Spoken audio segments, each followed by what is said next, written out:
দাদা ভাবি আসছে।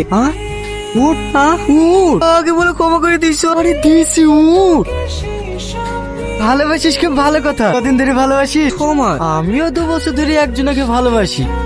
আপনিও ভালোবাসেন? হ্যাঁ, কিন্তু সে আমার ভালোবাসা বুঝেই না। এই মাহি, দুটো সার্ভে প্যাকেট দিয়ে যা। ওসব ফালতু কথা শোনার সময় না এখন। তোর কপালে ভালো রে, 2 মাস ঘুরিয়ে ভালোবাসার মানুষ পেয়ে গেলি। আর আমি 2 বছর ঘুরিয়েও সারা জীবন ফালতুই থেকে গেলাম। কিরে নুপু, আজ কলেজে যাসনি? না, মার শরীরটা একটু খারাপ তো, তাই যাওয়া হয়নি। ও আয় আয়, বাইকে চাপ, ওই দিক দিয়ে তো যাবো, তোকে বাড়িতে নামিয়ে দেবো। না না, আমি এটুকু হেঁটেই চলে যাব। আরে আয় তো।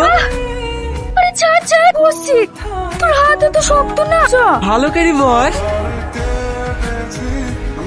এটাকে ছেলেটা কে রে? ওই পাড়ার কুদ্দুসের ছেলে।